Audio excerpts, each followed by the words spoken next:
Selamun Aleyküm ve Rahmetullahi Teala ve Berekatuhu. Euzubillahimineşşeytanirracim. Bismillahirrahmanirrahim.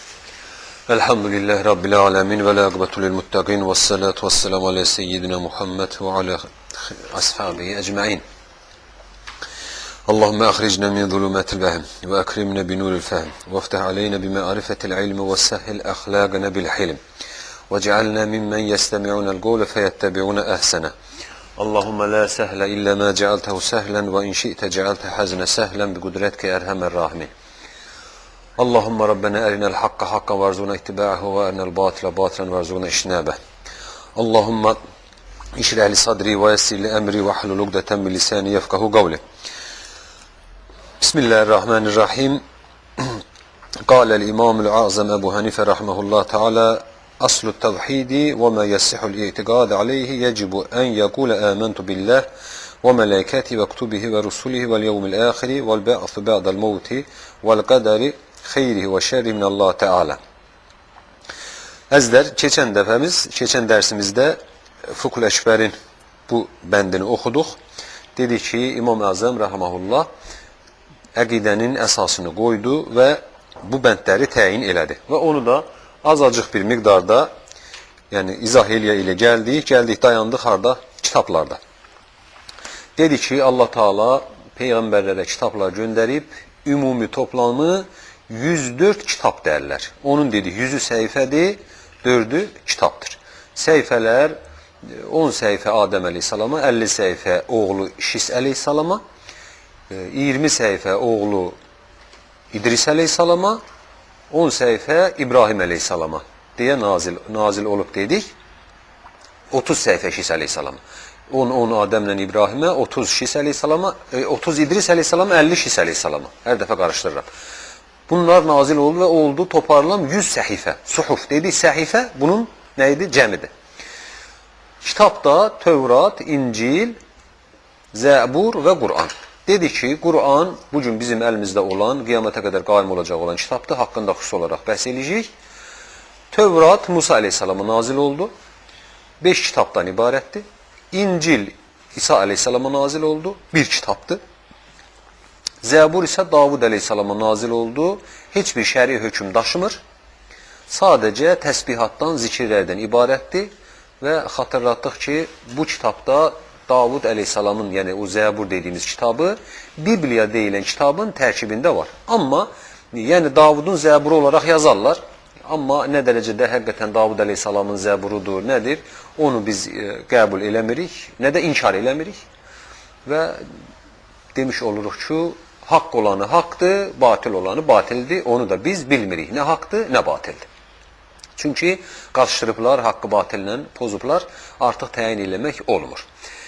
Ondan sonra əzlər oxuduq vəl yevmil axir rusulihi, peyğəmbərlərinə iman eləmək. Dedi ki, peyğəmbərlər də yenə Əbu Zərl Ğifarinin rivayətində, bir rivayətdə 124 mindən çox, bir rivayətdə də 224 mindən çox peyğəmbər gəldi. Əvvəlincisi Adəm əleyhissalamdır. Sonuncusu Xatəmül Ənbiyə Muhammed Mustafa sallallahu aleyhi və səlləmdir. Bu ikisinin arasında gəlmiş, getmiş peyğəmbərlərin hamısını iman etdik, qəbul etdik. İstisnasız. Və dedik ki, yəni Əbu Hənifənin bu şeylərdə, fətvada, Hənəfi ulamasında və ümumiyyətlə əqidədə belə bir fətva var ki, əgər bir adam, mən bilmirəm,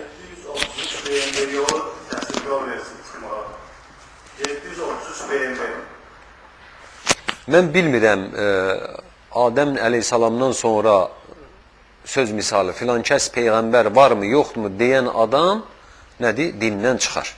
Biz həsr etmədən, yəni təyin etmədən, Adəm əleyhissalamdan Peyğəmbər sallallahu aleyhi və səlləmə qədər 124 min və yaxud 224 mindən çox peyğəmbərin olduğunu iman edirik.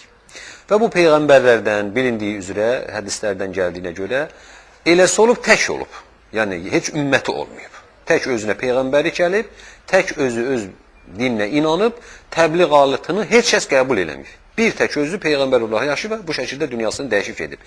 Eləsi də olub qəbiliyə, eləsi olub öz ailəsinə, eləsi olub öz kəndinə, eləsi olub öz millətinə və bizim peyğəmbər sallallahu aleyhi və səlləm də bütün insu cinnə, insanlara və cinlərə peyğəmbərdir. Bunların ulul əzm deyilənlər var. 113 nəfərdirlər və bunların o ulul əzmdən də şəriət sahibi olan 5 peyğəmbər var.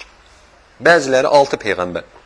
6 peyğəmbərlər bəzi mənbələrdə, amma əsas olan 5'dir. 5 şəriət olub. Nuh əleyhissalamın şəriəti, ondan sonra İbrahim əleyhissalamın şəriəti, ondan sonra Musa əleyhissalamın şəriəti, ondan sonra İsa əleyhissalamın şəriəti, sonuncu da Məhəmməd Mustafa sallallahu aleyhi və səlləmin şəriəti. Bunlar şəriət olub. Adəm əleyhissalamın Adəm əleyhissalamın şəriəti var idimi, yox idim deyə üləma arasında ixtilaflıdır. Nə mənada ixtilaflıdır? Elhamdülillah.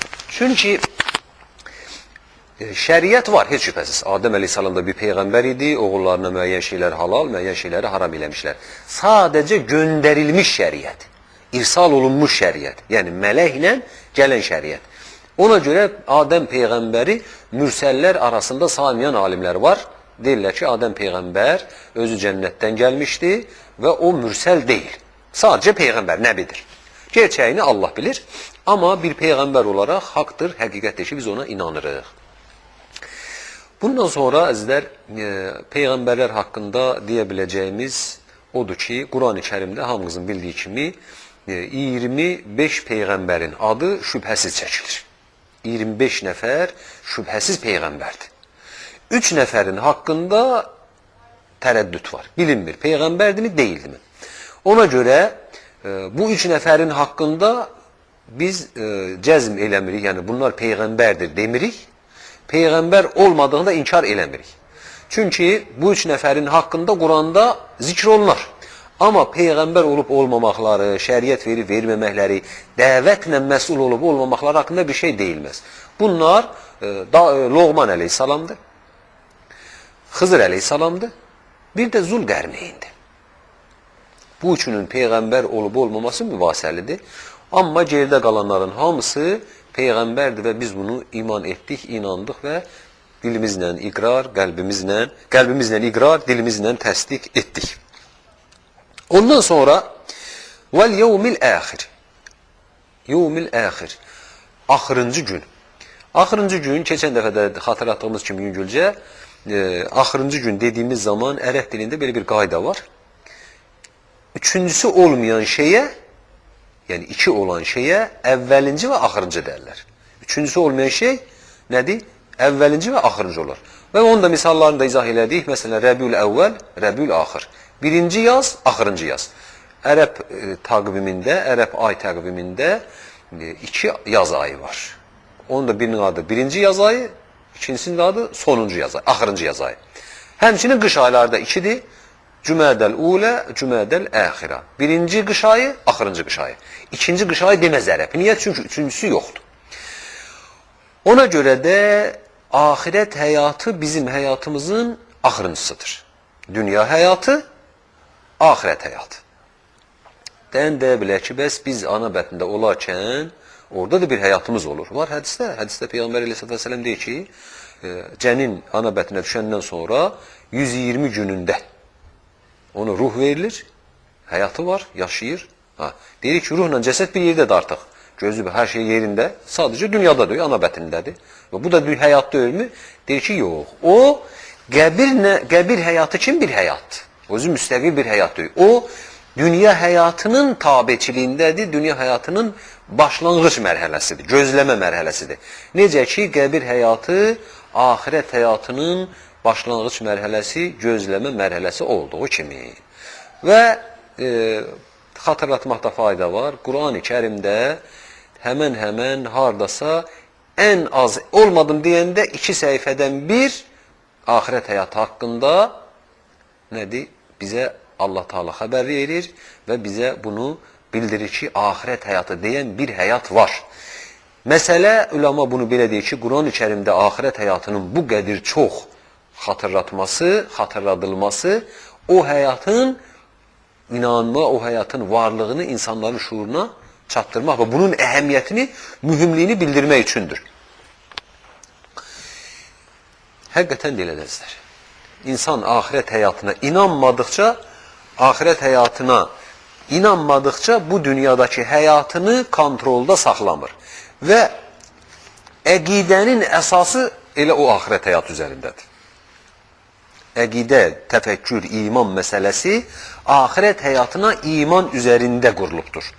Ona görə də Allah Taala'nın ismi cəlalı, Subhanahu wa Taala, Allah adı bütün səhifələrdə var. Quran-ı Kərimin elə bir səhifəsi ola bilməz ki, orada Allah Taala'nın ismindən, sifətindən bir şey zikr olmamış olsun. Ya Allah şəklində, ya Rəbb şəklində, ya da digər Əsma-ül Hüsnə şəklində mümkün deyil. Mütləq orada bir dənə Allah Taala'nın özünün adını xatırlatıran Subhanahu wa Taala bir ifadə vardır. Bundan sonra Quranda ən çox xatırladılan şey axirət həyatıdır. En çok hatırladığı şey ahiret hayatıdır. Onun çünkü iki en önemli noktadır. Allah'a iman olmadıkça ahirete imanın mənası yoxdur. Ahirete iman eləmədikcə də haqqınla Allah'a iman eləmək mümkün değildir. Var, baxırsan bu dünyada var, indi bu saat təzə peyda olublar. Adını siz deyin. Deistlər var, sonra bir cənə təzə peyda olub bir başqası. Dinə inanır, Allah var. Ama şəriət yoxdur. Belə şey olar. Yer göy yaradan bir Allah var. Bunu qəbul edir. Niye inkar eləyə bilmir? Ama ondan sonra deyir heç bir şəriət yoxdur. İnsan azad olmaz. Bir başqası da deyir axirət həyatı yoxdur. Allah var. Hemen o deist kimisinin biri. Hər şey var. Allah da var. Tanrı da var. Hər şey Allah var. Mən axirətə inanmıram. Ne olur meydana ne çıxır? İnsan məsuliyyətsiz olur. Axirət insanda bir məsuliyyət hissini cücərdən, bərkidən bir şeydir. Ona görə Allah Teala ahirət həyatına bu qədər önəm verərək kitabında zikr eləyib. Keçən dəfə də yenə xatırlatdıq. Fatihə surəsində Maliki Yevmiddin. Yevmiddin ahirət həyatının başqa bir adıdır. Və yaxud o birisi surənin, Bəqərə surəsinin əvvəlində və bil qeybi hum yuqinun. Qeybə onlar yəqinliklə iman edirlər.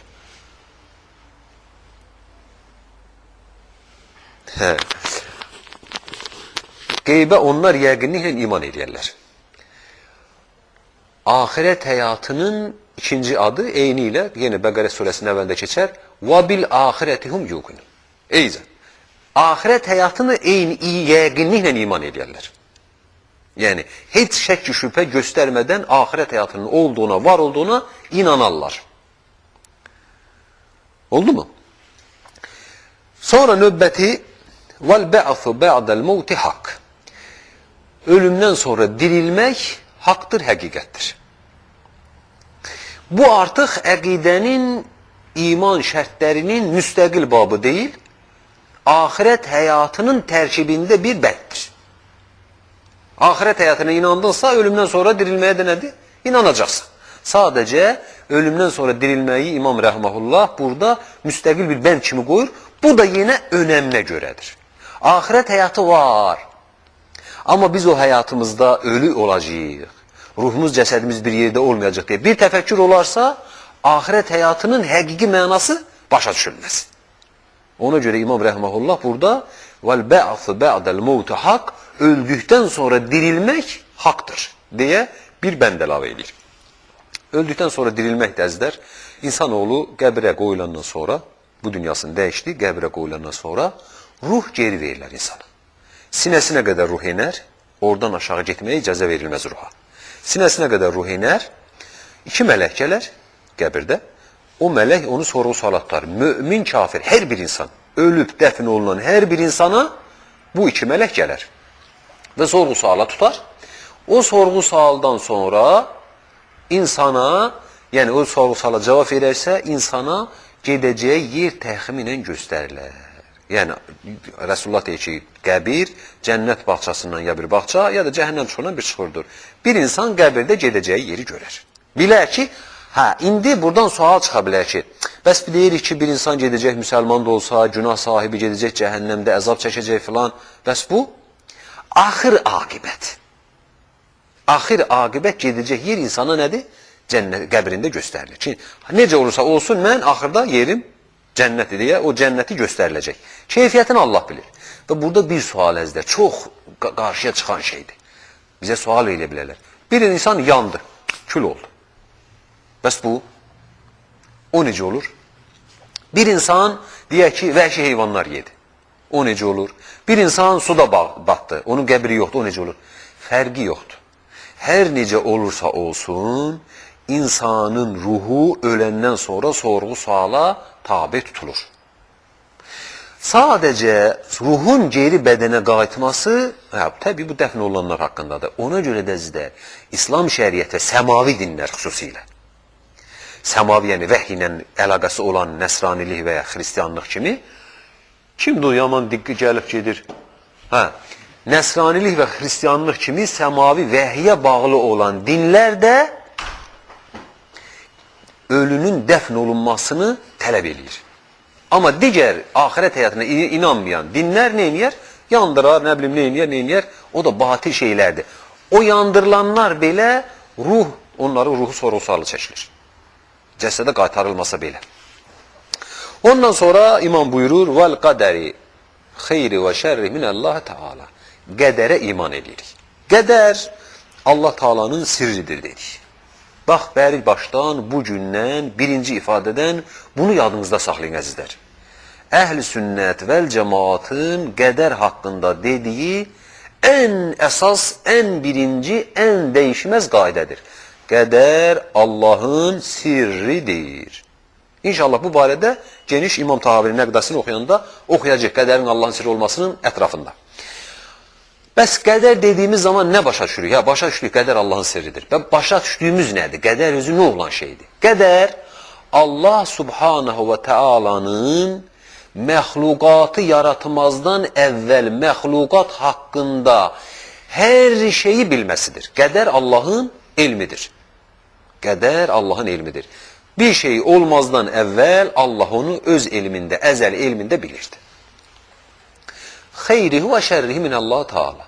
Həmçinin necə ki İmam mərhum ölümdən sonraki dirilməyi, axirət həyatının bir bəndi olaraq verir, burada da xeyri və şəri Allah Teala'dandır deyə qədərin bir bəndini burada xüsusi olaraq xatırladır. Səbəb ona görə ki, qədər elə o xeyir-şər məsələsi üzərində olan bir etiqaddır. Qədər məsələsi xeyir-şər, yaxşı əməl, pis əməl, günah əməl, savab əməl üzərində bina olunmuş mövzudur. Onun üçün İmam əhl-i sünnətin mövqeyini qoyur qarşıya ki, xeyir də şər də hər nə olursa olsun qədərdir. İnşallah təfsilatına gələn dərsdə, qarşıdakı dərslərimizdə keçəcək. Bundan, bu mövzuyla, qədər mövzusunun, xeyrin, şərinin Allahdan olması mövzusundan birinci bənd bitir. Ondan sonra imam ikinci bəndə gəlir. Vəl-hisab, vəl-mizan, vəl-cənnə, vəl-nar haqqun kulluhu. Hesab, mizan, cənnət və cəhənnəm. Hamısı haqdır, gerçəkdir, həqiqətdir. Artıq əzizlər, bu da artıq əqidənin əsası bəndi deyil. Bundan sonra oxuyacaqlarımız hamısı nədir? Fər'i, ikinci bəndlərdir. Nə üçün? Çünki imanın şərtini deyəndə Resulullah sallallahu aleyhi ve sellem nə dedi? Cibril hədisini bilirik hər halda hamımız. Cəbrəil aleyhissalam gəldi, Resulullah məclisdə oturarkən yaxınlaşdı, soruşdu, ya Resulullah, mənə imandan xəbər ver. Resulullah buyurdu ki, Allaha, mələklərə, kitablarına, peyğəmbərlərinə, axirət həyatına və qədərə imanmağıdır. Bu altısını hədisdə saydı. Bu altısı əsasdır. Geridə qalan bunlardan şaxələnən məsələlərdir. Həmçinin hesab, mizan, cənnət və cəhənnəm də axirət həyatından şaxələnən bir məsələdir. İnanırıq ki, öləndən sonra dünya var, ikinci, axırıncı həyat var və orada da diriləcəyik. Onu diriləndən sonra oradakı məsələləri bizə nə izah eləyir? Hesab və mizan. Hesab, insanoğlunun elədiyi hər hərəkət. Gözünün baxmasından, dilinin tələffüz eləməsindən, əlinin tutmasından, ayağının atmasına qədər hər şeydən insanoğlu nədir? Cavab verəcək. Bunun hamısı hesabdadır, yazılır. Hesabı kitabı aparılır. Və bunu aparan iki dənə mələk var. Dedik, mələklər mövzusunu danışanda toxunduq. Sağ çiynimizin üzərində olan xeyir əməllərimizi, savablarımızı, sol çiynimizin üzərində olanlar da xəta və günahlarımızı Allah əfv eləsin, onları yazar. Qiyamət günündə bunu bizə nədir? Allah Azimüşşan kitabımızı yazılı olaraq verəcək və biz onu dəlil olaraq bizə qarşı bunlar istifadə olunacaq. Mizan da Allah Taala'nın həmin o savab və günah əməlləri çəkmək üçün bir insanın əməli savabı mı çoxdur, günahı mı çoxdurunu təyin eləmək üçün ədalət üzərində bərpa eləmiş olduğu bir məxluqdur, bir yaradılmışdır. Şəkli nədir, necədir biz bilməliyik. O mizan sözü tərəzi deməkdir. Bizim dünyada istifadə elədiyimiz bir şeyin ağırlığını yüngünlüyünü çəkmək üçün istifadə elədiyimiz şeyin adı tərəzi dediğimiz şeydir. Amma ahirətdəki mizan bizim tərəzinin eyni deyildir. Allah ələm keyfiyyəti necədir? Sadəcə bir məlumatı sizə deyə bilərəm ki, o barədə bəzi ulamalardan gələn şey ictihatdır. Nə dərəcədə doğrudur Allah bilir. Ahirətdəki mizan deyir, belə olacaq ki, savab çox gələrsə ağır olacaq, düzdürmü? Günahdan ağır olacaq. Bizim təfəkkürümüzə görə aşağı inməlidir savab tərəf. Yox, yuxarı qalxacaq. Əgər savabı çox olarsa, o mizan deyilən savabı çəkən tərəfi, mizan deyilən məxluqun savabı çəkən tərəfi yuxarı qalxacaq. Elə buradan başa düşürsən ki, bizim başa düşümüz tərəzidən deyildir. Həqiqi gerçəyi nədir? Allahdan başqası bilməz. Cənnət Allah Azimüşşanın onun əmirlərinə itaət eləyib, onu Rəbb olaraq tanıyıb, şəriəti çərçivəsində yaşamağa çalışan insanlara mükafat olaraq ahirətdə verəcəyi məskənin adıdır. Bir insan Allahın əmrinə nə qədər tabi olub, Allaha nə qədər itaat eləyib, ona baxımda bir insanın ahirət həyatında yaşayacağı əbədi məskəndir. Cənnət həyatının sonu yoxdur. Dünya həyatının sonu var, ölüm, cənnətdə o son yoxdur. İnsan əbədi olaraq orada nemətlər içində yaşayacaq. Dedi ki, cənnət ərəb dilində bağça deməkdir. Gözəl meyvəsi, quşu, bitkisi, sərin havası, gözəl mühiti olan bir bağçaya ərəb cənnət deyər. Cənnət. Quranda da həm bu mənada keçməkdədir. Nar isə ərəb dilində od deməkdir. Od, atəş. Və keçən dəfə də xatırlatdıq, bizim istifadə elədiyimiz cəhənnəm sözü Quranda da var. Əsl sözü nə dedik? Yunanlardan gəlmə Yunan sözü dedik. Yunan dilindən keçmə sözdür və ərəblərin öz sözüdür. Ərəb dilindəki cəhənnəm ifadəsinin adı özü nardır, od, alov. Oradakı cəzanın ən şiddətlisi alovla olacaq. Yandırmaqla olacaq. Onun üçün də Resulullah sallallahu aleyhi və səlləm hədis şərifdə buyurur ki, öldürdüyünüz bir şeyi odda yandırmaq və suda boğmaqla öldürməyin. Məsələn, tutaq ki, bir ağcaqanad tutdunuz. Allah qorusun, bax, diqqətli bir şeydir. Bir ağcaqanadı öldürmək üçün alov atmaq olmaz. Və yaxud hər hansı bir şeyi, bir məxluqu, indi bu saat icad eləyiblər, o elektriklə öldürür, milçəkləri ağır. Olmaz. Çünki o da yandırır, o da bir növ oddur. Ondan istifadə eləmək, məxluqatı yandırmaqdır, caiz deyildir. Bunu da bilmiş olun. Bunların hamısı haqdır, həqiqətdir. Cənnət 8 təbəqədir. Cənnət 8 təbəqədir. Cəhənnəm 7 təbəqədir. Cənnətin təbəqələrinin birinin artıq olması, müxtəlif rəvayətlər var haqqında.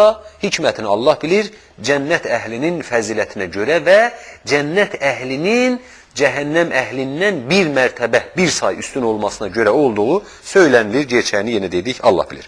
Sonra davam edir. Vallahu vahidun, la min tariqil ədəd, və lakin min tariq ənəhu la şərikə ləhu, ləm yəlid və ləm yuləd. Allahu vahid. Allah təkdir. O baxımdan yox ki, say baxımından yox. Allah təkdir, say baxımından deyil, bənzəri və oxşarı olmamaq baxımından. Allah təkdir, bənzəri və oxşarı olmamaq baxımından. Dedi ki, ədəd, say, cismi olan, sayıla bilən hər şeyi haqqında keçərlidir. Amma saymaq Allah subhanahu wa ta'ala haqqında keçərsizdir. Allah sayılmaz. Çünki Allah cisim deyildir. Allah cisim deyildir. Bəs say baxımından deyilsə, o zaman onun təkliyini necə başa düşürük? Bizim öz dilimizdə də var. Tək rəqəm, küt rəqəm. Düzdürmü? Tək rəqəm 1, 3, 5 axıra kimi. Cüt rəqəm 2, 4, 6. Tək rəqəm bölünməzdir. Cüt rəqəm bölünəndir. Rəqəm olarsa dedik bu Allaha aid deyil. Tək olması bənzəri və oxşarı olmaması mənasındadır. Onun üçün də birdir deyilməz. Bax, bəzən tərcümələrdə xüsusi xətalar olur. Baxırsan ki, yazır ki, Allah birdir. Birdir deyilməz. Niyə? Çünki bir saydır. Allah təkdir. Allah təkdir, bənzəri, oxşarı olmamaq baxımından. Tək sözünün bu mənada istifadəsi bizim dilimizdə də var. Məsələn, deyək ki, rayonda tək adamdır. Respublikada tayı yoxdur, təkdir. Səxavətinə görə, nə bilim, hörmətinə görə. Allah qorusun, əks tərəfdə də deyir, Respublikada tək cinayətkardır. İkinci, bunun kimi cinayətkar yoxdur. Bu o demək deyil ki, bu tək bir dənədir. O qədər cinayətkar var ki, amma bunun bənzəri oxşarı yoxdur cinayətində. Amma bundan başqası da var, yəni başqa ortaq məsələlər də var, o zaman oxşarmış olur. Amma Allah subhanahu wa ta'ala təkdir və Allah subhanahu wa ta'ala heç oxşayan heç bir şey yoxdur. Allah bu manada adları və sifətləri baxımından təkdir. Sonra İmam Rəhməhullah bir şeyə diqqət eləyəzlər. İmam Rəhməhullah Quran ayəsi istifadə edir. Allah təkdir, ədəd baxımından yox, bənzəri, oxşarı olmamaq baxımından deyir və ondan sonra birinci olaraq Quran ayəsini istifadə edir. Ləm yəlid və ləm yulad və ləm yəkun ləhu kufuvan əhəd. Bildiyimiz kimi bu İxlas surəsinin 3 ayəsidir. Qul huvallah əhəd onu demir. Sonra ləm yəlid və ləm yulad ikisi və ləm yəkun ləhu kufuvan əhəd üçüncüsü.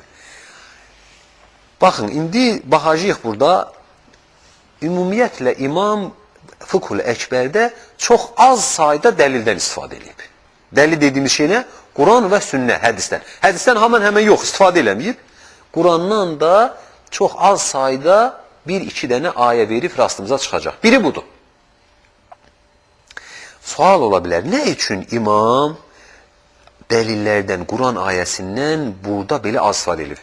Cənnətin haqqında dəlil var, cəhənnəmin haqqında dəlil var, mələklərin haqqında dəlil var, peyğəmbərlərin haqqında dəlil var, Allah subhanahu wa ta'alanın haqqında əsma sıfatı, istədiyin qədər çoxlu Quran ayələri və hədislər var. Nə üçün imam bu risalədə bundan istifadə eləməyib? Çox sadə bir cavabı var əzizlər, bunu bilmiş olun.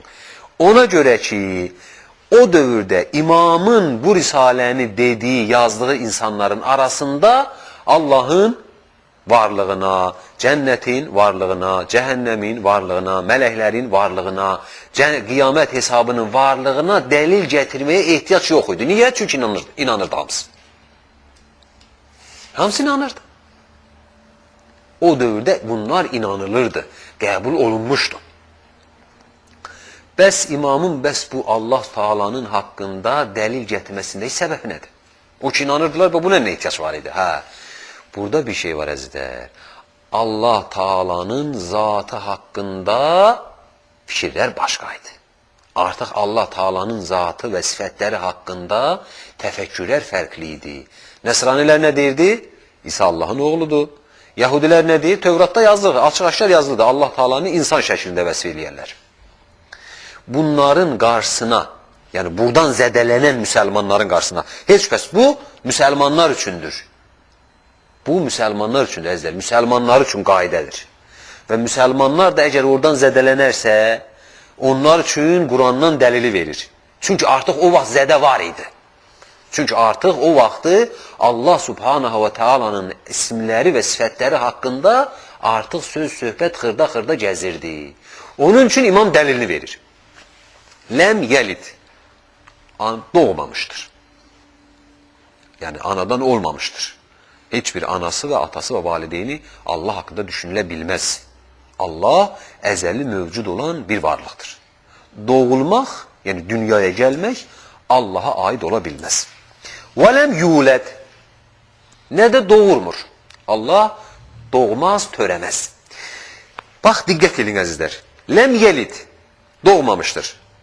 Bundan Yahudilərdən gələ biləcək, o Tövratda Allahı insan şəklində vəsf eləyə biləcək Təfəkkürə, əqidəyə son vurur. Yəni, əgər bir insan deyərsə ki, Allah subhanahu wa ta'ala doğulmuşdur, insan şəklindədir, onu bu ayə rədd edir. وَلَمْ يُولَدْ Doğub törəməz də, bu da nəsranilərdən gələn düşüncənin qarşısını çəkir. Ki, Allahın subhanahu wa ta'ala övladı yoxdur və ona möhtaç da deyildir. Möhtaç da deyildir, bunu nə sübut edəcək? Növbət ayə. وَلَمْ يَكُنْ لَهُ كُفُوًا أَحَدٍ Və bu şəkildə olması üçün də doğmayan, doğulmayan, tək olan, hər şeyə gücü çatan və öz əsma və sifətlərində mövcud olması üçün də Allah subhanahu wa ta'ala heç kəsə möhtac deyildir. وَلَا يُشْبِهُ شَيْئًا مِنَ الْأَشْيَاءِ مِنْ خَلْقِهِ Yarattığı şeylərdən heç bir şeyə oxşamaz. Heç bir şeyə bənzəməz. Oxşarlıq, bənzərlik bildiyiniz kimizlər, bir şeyin o birisi şeylə olan ortaq hallarına deyilər. Məsələn, hamımız bir-birimizi oxşuyuruq. Özü çox oxşuyuruq. Necə? Hamımızın iki əli var, hamımızın iki gözü var, hamımızın bir burnu var, hamımızın bir başı var, hamımızın iki ayağı var, hamımız rüküyə gedə bilirik, hamımız əlimizi yuxarı qaldıra bilirik, hamımız danışa bilirik, hamımız eşidirik, hamımız görürük, hamımız yemək yeyirik, hamımız yatırıq, hamımız ölürük. Gör, nə qədər oxşar hallar var. Amma Allah subhanahu wa ta'alanın heç bir şeyə, bax, şuurumuza, düşüncəmizə hər nə gəlirsə gəlsin. Bu, Allah Teala'ya oxşamaz, bənzəməz. Allah da onlara oxşamaz. Bax, bunu deyir imam.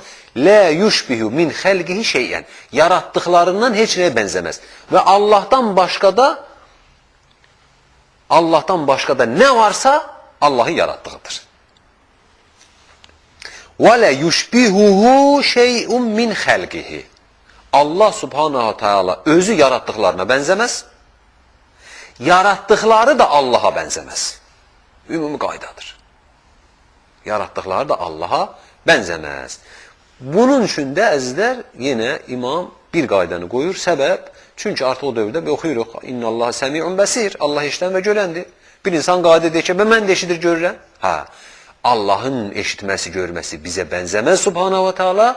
Bizim eşitməyimiz, görməyimiz də Allahın görməyinə bənzəməz. Ləm yəzəl və lə yəzəl bi əsmaihi və sifatihi zatiyyə və fi'liyyə. Allah Teala bu saatda həmişə mövcuddur, olub, olacaq, əzəli və əbədidir. Sifətləri və feilləri ilə, adları ilə. Dedik Allah Teala'nın Quran-ı Kərimdə 99 Əsma-ül Hüsnası keçər. Bu Quran-ı Kərimdə keçən əzizlər. Bəzi rəvayətlərdə Allah Subhanahu wa Ta'ala'nın 1001 adının olduğu deyilər. Allahın 1001 adının olduğu deyilər. O 1001 adı biz araşdırmırıq. Quranda deyilən 99 adı var. Amma baxırsan ki, bəzən Quranda da o deyilən rəvayətlər fərqlidir. Birində zikr olunan mübarək, gözəl adlar, o birisində yoxdur. Ona görə də bu bir ictihadidir. Sadəcə onun sayı da bizim üçün önəmli deyil. Çünki Allah Teala bizi ondan soruşmayacaq. Sadəcə Allah Teala'nın gözəl bir dua var. Deyir ki, ya Rabbi, özüyün bildiyin, öyrətdiyin və öyrətmədiyin. Bax, özüyün bildiyin bütün adların, öyrətdiyin və öyrətmədiyin adların xatirinə. Bir şey qaldı mı ortada? Yox. Allah hamısı öz adlarının hamısını bilir subhanahu wa ta'ala. Ondan müəyyən bir şeyləri qullarına öyrədib. Bir müəyyən bir şeyləri öyrətməyib. Məsələn, Əsmaül, üzr istəyirəm, Əsmaül Hüsnə yox şey, İsmul Azam gizlidir. Hədislər var, İsmul Azam həydir, İsmul Azam qəyyumdur, İsmul Azam Allahdır. Müxtəlif rəvayətlər var. Amma Allah subhanahu ta'alanın ən böyük adı, İsmul Azam ən böyük ad. Hansıdır, kimsə bilə bilməz. Çünki rəvayətlər müxtəlifdir.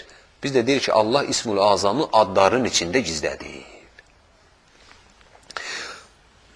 Adlarından, sifətlərindən mövcuddur əzəldən əbədə qədər. Əzəldən əbədə qədər. Əvvəli və sonu yoxdur. Ləm yəzəl, lə yəzəl. Bu deməkdir. Həmçinin sifətlər var Allahın fiiliyyə və zatiyyə. Fiili və zati sifətləri. Allah Taala'nın fiili və zati dediğimiz zaman zat dediğimiz zaman Allah Subhanahu Taala'nın öz varlığı nəzərdə tutular. Allahın zati sifətləri dediğimiz zaman Allah Subhanahu Taala'nın öz zatı nəzərdə tutular. Fiili dediğimiz zaman Allahın fiilləri, əməlləri. Bu artıq Allahın zatı değildir. Allahın fiili, bak bir qaydadır. Allahın fiili, Allahın zatı değildir. İndi onları oxuyuruq. Əmmə sıfatu zətiyyə. Zati sifətlərə gəlincə, Allahın zati sifətləri hansılardır? Əl-qudrə, vəl-ilm, vəl-kələm, vəl-səmi' vəl-basar, vəl-iradə. Allahın zati sifətləri, qüdrət, ilim, kəlam, eşitmək, görmək və iradə sahibi olmaq. İradə sahibi olmaq. Allah Subhanahu ve Teala qadirdir. Allah Subhanahu ve Teala qadirdir. Lamuşam partladı. Qadirdir demək hər şeyə gücü yetəndir deməkdir. Allah Teala ol dediği şey olur. Olma dediği şey de olmur. Bu bir əsasdır. Burada bir haşiyə çıxacam əzizlər sizin üçün. Bu saat həmin o dediğimiz o bəzi cədəlçilər, bəzi fəlsəfəçilər, ateistlər filanlar belə bir sual ortaya atıblar. Qüdrət mövzusuna gəldik deyə deyirəm. Allah Subhanahu ve Teala qaldırmağa gücü yetməyəcəyi bir daşı yarada bilərmi? Baxın, deyir ki, Allah elə bir daş yarada bilərmi ki, onu yerdən qaldıra bilməz? Baxın əzizlər, məntiq elmində onların öz düşüncəsi tərzində özlərinin qoyduğu qaydadır ki, ziddiyyət bir yerdə ola bilməz. İki zidd bir yerdə ola bilməz, mümkün deyil. Bunu həmin o fəlsəfəçilər, o kəlam, yəni fəlsəfəçilər və belə deyək də o ateistlər qoyub. Bu qaydanı onlar qoyub ki, iki ziddiyyət bir yerdə ola bilməz. Bundan sonra, bu qaydanı qoyandan sonra məntiqcə heç bir əsası olmayan, öz qoyduqları məntiqə zidd olan bir sual ortaya atırlar. Olmayacaq şey ola bilərmi? Bax, olmayacaq şey ola bilərmi? Olmayacaq şey nədir? Mənfidir, olmayacaq. Olacaq nədir? Müsbətdir, olacaq. Ziddiyyətdirmi? İkisi bir yerdə mümkün deyil. İkisinin bir yerə gəlməsi mümkün deyil. Ona görə də bu suala nə deyirik? Axırı əvvəlli inkar edən sual. Bu sualın özü səhvdir. Nəinki bunun cavabı yoxdur? Yox, sualın özü səhvdir. Bu sual deyildir. Olmayacaq şey, olmayacaq. Bu ola bilməz. İki ziddiyyət bir yerə gələ bilməz. Allah qadirdir. Allah olacaq hər şeyi eləyir. Olmayacaq şey də eləmir. Ondan sonra Allahın növbəti ismi, yəni sifəti, zati sifəti, el-ilmu. İlim, bilmək. Bizim dilimizdə bilmək. İlim sözünün dəqiq mənası odur. İlim bilmək dəzizlər. Allah Taala əzəldə və əbəddə olmuş olacaq hər şeyi bilir. Allahın elmindən, biliyindən gizli heç nə yoxdur. Bax, təfəkkür elə ki, neysə Allahın elmində deyil, yoxdur elə şey. Bizim elmimizdə çox şeylər yoxdur. Elədir mi? Dünyanın, insanlığın ən ağıllı insanı Allahın elminin yanında heç nə bilmir. Niyə? Allah Teala özü buyurur. وَمَا اُوْتِيتُمْ مِنَ الْاِلْمِ اِلَّا قَلِيلًا. Size çok az bir ilim verildi. Ama Allah Subhanahu Teala'nın ilmi, evvelde dedik, bizim elimizden değil.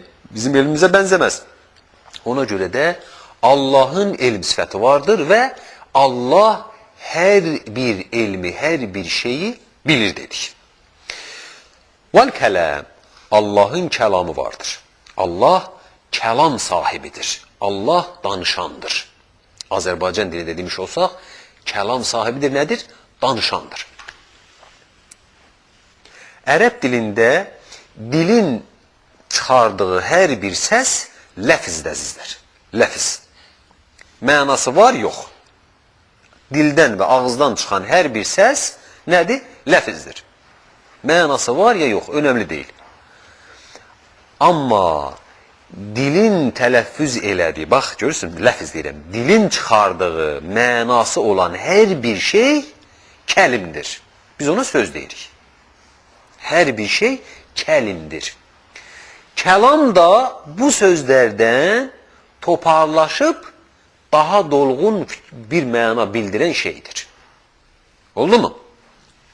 Əgər müqayisə eləməyə çalışsaq, bizim Azərbaycan dilində cümləyə verdiyimiz tərif ərəb dilində kəlamın tərifdir. Cümlə nədir bizim dildə? Bitmiş bir fikir ifadə edən söz və söz birləşməsi. Ərəb dilində isə mənası olan, dolğun bir mənası olan şey kəlimdir, kəlamdır.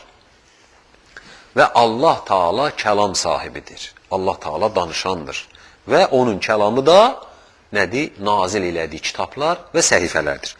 Buraya ətraflı qayıdacaq. Allah Subhanahu Taala əs-səmi'dir, eşidəndir. Allah səsləri eşidir. Allah insanların dualarını, mələklərin dualarını eşidir.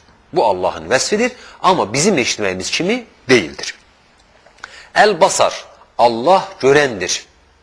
Allah bizim gördüyümüz kimi görməz. Allah bizim görmədiklərimizi də görür. Məsələn, bugün 100 il, 500 il bundan əvvəl, 100 il deməyək, 500 il bundan əvvəl insanların təfəkküründə atom ola bilərdi. Yəni, kiçik bir zərrə var deyə, var kitablarda keçir. Məxluqat kiçik bir zərrədən yaradılıb deyə. Amma onu görmüşdülərmi? Yox. Mümkün də deyildi. Mikroskop çıxandan sonra ilk görünən nə oldu? İlk görünən hüceyrə oldu əzizlər. Hüceyrə dediyimiz bədənimizlərin, yəni canlıların təşkil olunmuş hissəciklər. İlk görünən hüceyrə oldu. Ondan sonra inkişaf elədi. Bu saat elektron mikroskoplar çıxıb, atomu yox, o atom parçalanmaz, bölünməz deyirlər. Bilirsiniz bunları. O atomun hissəciklərini görür artıq. Amma Allah Subhanahu wa Taala biz onu nə ilə görürük? Alətlə.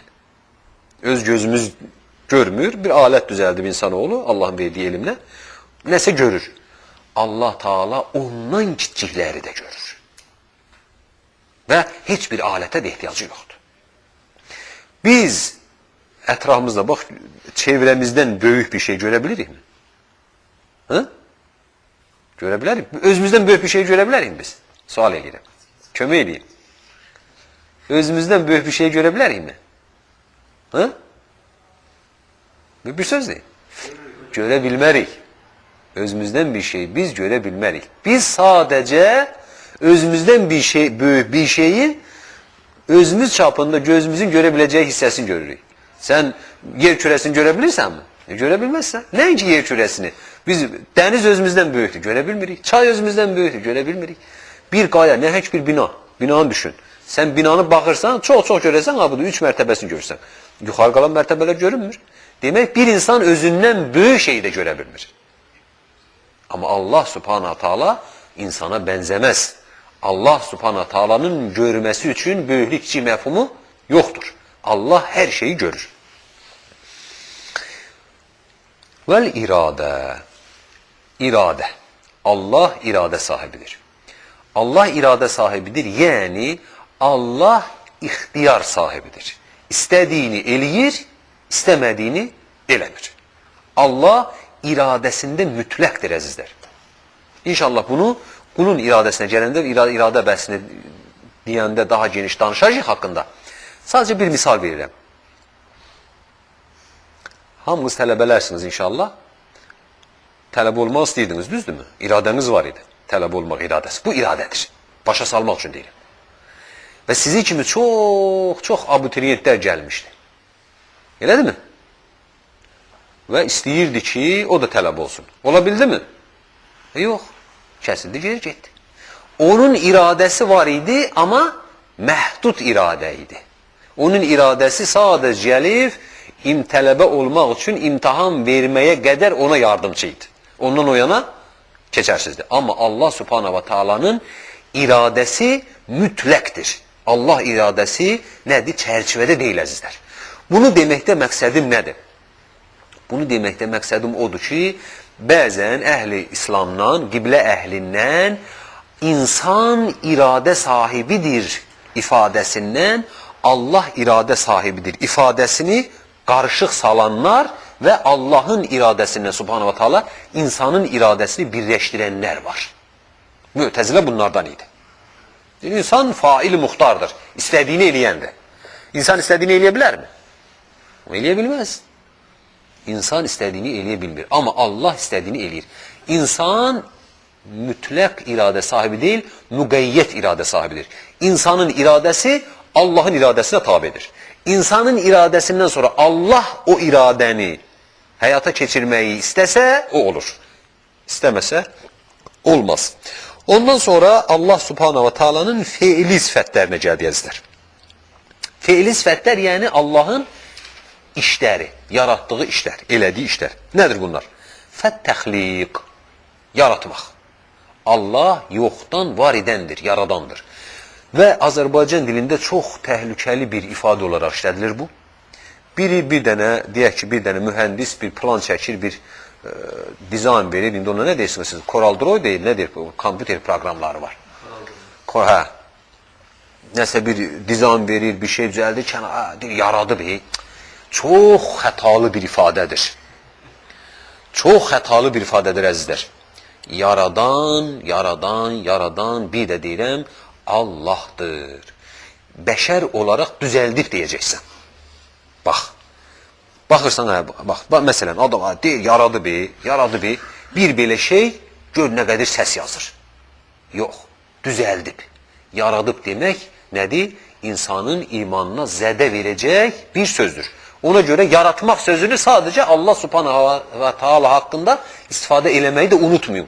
Və səsinizi eşidən insanlara, sizə qulaq asacaq insanlara bunu deməyi də unutmayın. Allah yaradandır. Və tərzik, Allah ruzi verəndir. Allah Subhanahu wa Taala yaratdığı məxluqatın ruzisini verir. Cinnin, heyvanatın, hətta əzizlər, hətta mikroskopla görünən mikrobların və virusların və bu kimi məxluqatın da ruzisini verən Allahdır. Onların da ruzisi var. Məsələn, bir hüceyrələr deyirlər, əmop deyilən bir şey var. O ki, botanikada keçirdiniz. Onlar da qidalanır. Onların da qidasını verən kimdir? Allah Subhanahu wa Taala. Hər şeyin qidasını verən, ruzisini verən Allah'tır. Ruzi bölümünü də geniş oxuyacaq inşallah. Ondan sonra Allah Taala'nın növbəti feili sifətlərinə gələn inşa, qurmaq. İnşa, qurmaq, başlamaq. Yəni Allah Taala yaratdığı şeyi nədir? Böyüdəndir. Bir dənə baxırsan, babbalanca 2 santı kenguru balası. Bu böyüyür, insandan hündür olur. Bir də baxırsan, 50 santı, 30 santı uzunluğunda bir insan böyüyür, 2 metr boyunda bir pəhləvan olur. Həmçinin baxırsan ki, bir balaca quş balası, əti tükü yox, böyüyür, bir dənə qartal olur. Bu böyüdən, inkişaf elətdirən də kimdir? Allah Subhanahu wa Taala'dır.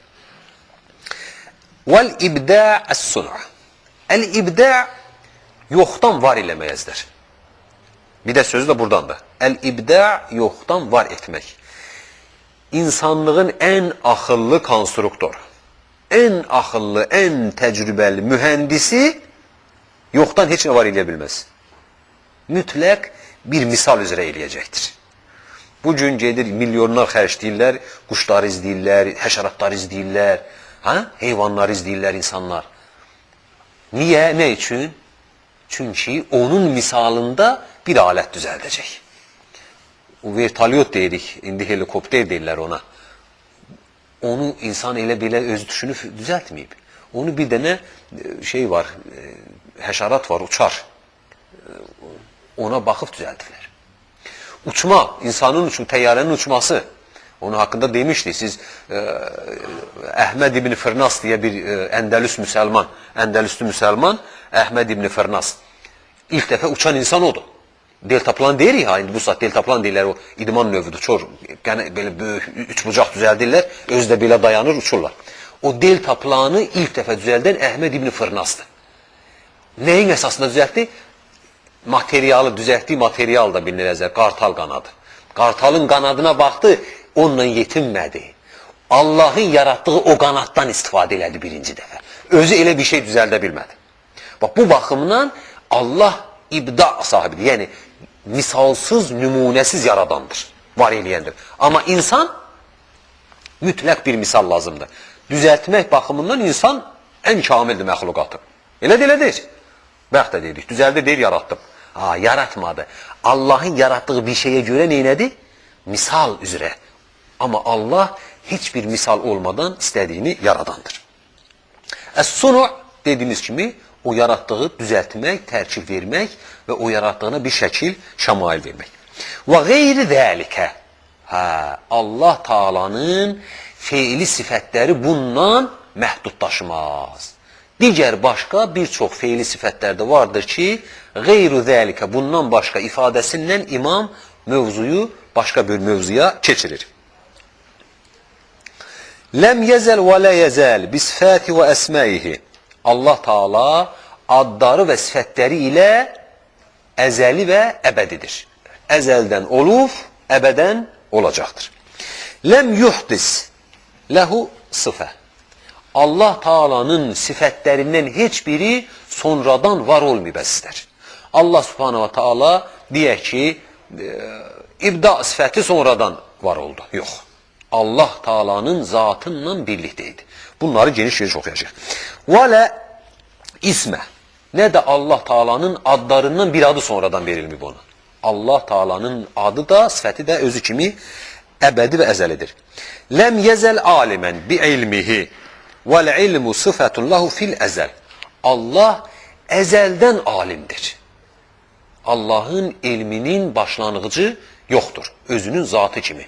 Yəni, zatının başlanğıcı olmadığı kimi, elminin də başlanğıcı yoxdur. Allah əzəldən biləndir elm sifəti ilə. Və qadirun bi qudrətihi vəl qudrə sıfətun lahu fil əzəl. Allah öz qüdrətinlə qadirdir və qüdrət Allahın əzəli vəsfidir. Bunlar bəyəkçi o əsma sifətin şərhidir. İmamın verdiyi, rəhməhullah, qısaca şərhlərdir, izahatlar verir.